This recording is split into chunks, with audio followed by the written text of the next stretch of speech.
Salut tout le monde, Maxime Tardif. Aujourd'hui, on parle d'une copropriété indivise, mais particulièrement d'une unité commerciale dans une copropriété indivise. Donc, avant d'aller plus loin, tout le monde, allez s'il vous plaît vous abonner à notre chaîne, allez liker les vidéos, partager, allez voir ce qui se passe sur notre chaîne. Il y a plein d'informations gratuites pour vous.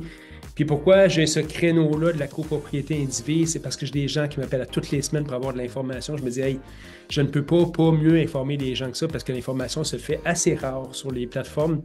Et c'est un de mes créneaux que j'ai développé depuis plusieurs années. Je vous invite à aller voir mon vidéo sur l'introduction à la copropriété indivise. Mais cette semaine, je réponds à une courtière qui m'a contacté pour une copropriété indivise que j'ai à vendre. Donc, je vous mets en contexte. J'ai un de mes clients qui m'a appelé il y a quelques années et dit, je veux vendre mon immeuble, Maxime, semi-commercial.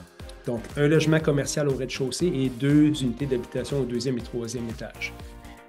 Comme vous le savez peut-être, c'est que financer une unité, un triplex semi-commercial à Montréal, c'est pas si facile que ça. Puis au niveau de la valeur, bien, tout ce qui est semi-commercial vaut malheureusement un petit peu moins cher que ce qui est résidentiel et s'apprécie beaucoup moins rapidement dans le temps. Et je vous parle en connaissance de cause, j'ai des immeubles semi-commerciaux. Je les aime bien, mais ce ne sont pas mes immeubles préférés pour toutes ces raisons-là. Les taxes deviennent extrêmement chères, les assurances sont extrêmement chères. Donc, il y a beaucoup de raisons pourquoi, à moins d'avoir une bonne raison d'avoir du semi-commercial à Montréal, à moins d'avoir des locataires AAA pour longtemps, c'est un défi. OK? Et je rencontre ce client-là qui est un gars très, très allumé, Vincent. Puis je dis, écoute, Vincent, il habite, son triplex d'ailleurs est sur une rue secondaire. Parce que ce qu'il faut faire attention, on ne peut pas convertir, parce que je m'en vais vers ça. On ne peut pas convertir un triplex semi-commercial comme on veut n'importe où à Montréal. Et son triplex était sur une rue résidentielle. Donc, il était là un peu en droit acquis. C'est un magasin de vélo qui était au rez-de-chaussée. Et puis, quand je visite ça, son immeuble, bon, il occupe le deuxième et troisième étage, des très grands logements en colocation avec des amis, donc c'est des logements qu'il peut libérer facilement. Et le locataire commercial au rez-de-chaussée, ce rez-de-chaussée quittait. Il a fait une faillite, donc il n'était plus là. Fait que je rencontre à ce moment-là Vincent, puis je lui dis, Vincent, bon, je peux t'aider dans ton projet de vente immobilière, mais je ne pense pas que vendre en triplex semi-commercial va te récupérer tout l'argent que tu as investi dans ton triplex. Par contre, je vais te conseiller une première chose, de premièrement t'occuper de ton logement rez-de-chaussée, va faire une demande de permis à la ville pour convertir en résidentiel. Et ça fera l'objet d'une vidéo complète, comment faire une conversion de propriété de semi-commercial à résidentiel, parce que ça aussi, je l'ai fait, donc je peux vous parler de ça. Donc, je vous donne les conseils. Voici, Vincent, ce que tu dois faire. Convertis ton unité avec des permis, plein permis. Contacte cette personne-là qui va t'aider pour ta convention. Et quand tu es prêt, tu me rappelles. Donc, Vincent me rappelle. Un an plus tard, il dit, Maxime, j'ai suivi tous les conseils à la lettre et je suis maintenant prêt à vendre les unités. Disons que Vincent a regardé son triplex semi-commercial tel quel en indivise. J'aurais pu quand même vendre son unité rez-de-chaussée en indivise commerciale. Ce qu'il faut comprendre, c'est que les institutions financières, donc la Caisse Desjardins, pour lequel je suis beaucoup plus pour que la nationale, dernier recours, s'il vous plaît, la nationale pour l'indivise, ce n'est pas la place à aller, tout est compliqué avec eux autres. Desjardins, super bonne place, et ils connaissent ça, puis ils en font beaucoup plus, ils ont le monopole de la copropriété indivise au Québec. Donc, là-dessus, ce que vous allez devoir faire généralement, c'est que la banque va vous devoir, c'est la banque généralement de la caisse, c'est-à-dire, excusez-moi, que vous allez utiliser pour faire votre indivise, pour le financement des gens en indivise. Évidemment, ils vont devoir avoir le droit de regard là-dessus parce que ce n'est pas typique d'avoir des unités semi-commerciales ou commerciales dans de l'indivise parce que ça ne se finance pas. Pourquoi ça ne se finance pas? C'est fait pour du propriétaire occupant, donc c'est compliqué un petit peu. Fait que, qu'est-ce qu'on doit faire dans ça là quand une unité semi-commerciale? Puis là, ça arrive à la question de ma courtière que j'avais.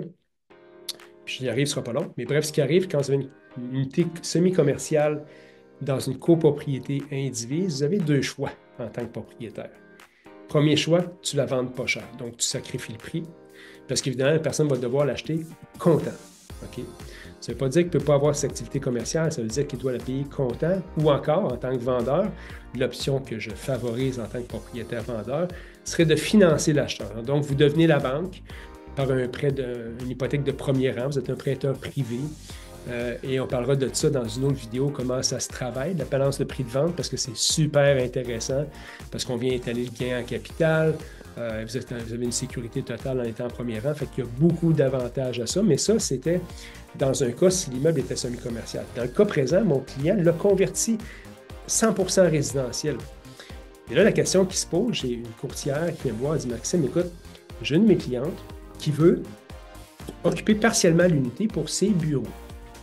Qu'est-ce qu'on fait avec ça? » Premièrement, une fois que tu as converti ton unité commerciale en résidentielle sur des rues secondaires à Montréal, la Ville ne voudra pas que tu le reconvertisses en commercial parce qu'évidemment, ils veulent une rue homogène. Okay? Puis particulièrement dans ce cas-ci, eux autres, c'est terminé, ils ne veulent plus retourner vers du semi-commercial. C'était une relique de l'époque où il y avait du commercial sur ces petites rues-là.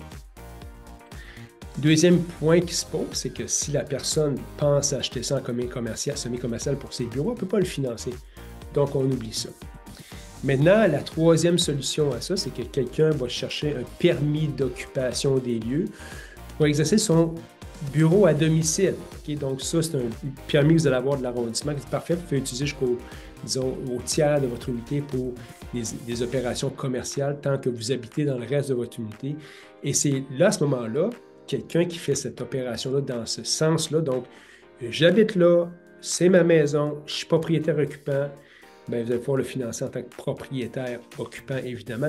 La banque et la caisse ne sont même pas à savoir, puis ça ne change rien, même qu'ils le sachent ou pas, que vous avez des opérations commerciales, donc un permis d'occupation là-dedans, parce que vous pouvez le faire, c'est votre droit, en vertu de la réglementation municipale, de faire ce genre d'opération-là dans votre propre propriété. Fait que l'avantage que vous avez là-dedans, first, c'est que vous allez pouvoir vous faire financer en résidentiel propriétaire occupant avec 20% de mise de fonds, comme n'importe qui. Puis deuxièmement, bien, vous n'avez pas vos taxes commerciales parce qu'on s'entend que si vous achetez le même local en copropriété divise commerciale, vos taxes vont être dans le tapis, ça va être épouvantable. Donc vraiment, il y a un gros avantage, vos taxes vont être moins chères, vous allez avoir un permis d'occupation qui vous rend légal, vous allez vous financer au résidentiel. Fait que ça, c'est la solution pour quelqu'un qui veut faire ça. Maintenant, si la personne veut l'occuper 100% commercial, le problème se pose, c'est pas mal mieux d'aller acheter autre chose, mais évidemment, le problème qu'il y a, revendre un condo commercial, si vous regardez les statistiques, je vous donne l'exemple de Schlager Maisonneuve, revendre une copropriété commerciale divise, il n'y a pas grand monde que ça intéresse. C'est très difficile à vendre, c'est long, donc c'est pas vraiment quelque chose qui est recherché, d'autant plus que le commerce de détail est de plus en plus difficile. Fait que cette personne-là est beaucoup mieux d'acheter cette unité-là, la faire financer au résidentiel comme étant sa résidence principale, permis d'occupation, bingo, ça coûte beaucoup moins cher et elle va pouvoir bénéficier de son lieu de travail ainsi. Donc voilà, j'espère que c'est clair. Si vous avez d'autres questions sur la copropriété indivise, le créneau semi-commercial, je vous donne d'autres exemples dans le temps, vous allez voir, c'est vraiment intéressant. C'est un monde en soi, la copropriété indivise, c'est-à-dire. Donc voilà, c'était Maxime Tardif, votre pro de la copropriété indivise partout au Québec. Si vous avez des questions, vous n'hésitez pas à me contacter. À très bientôt. Bye bye.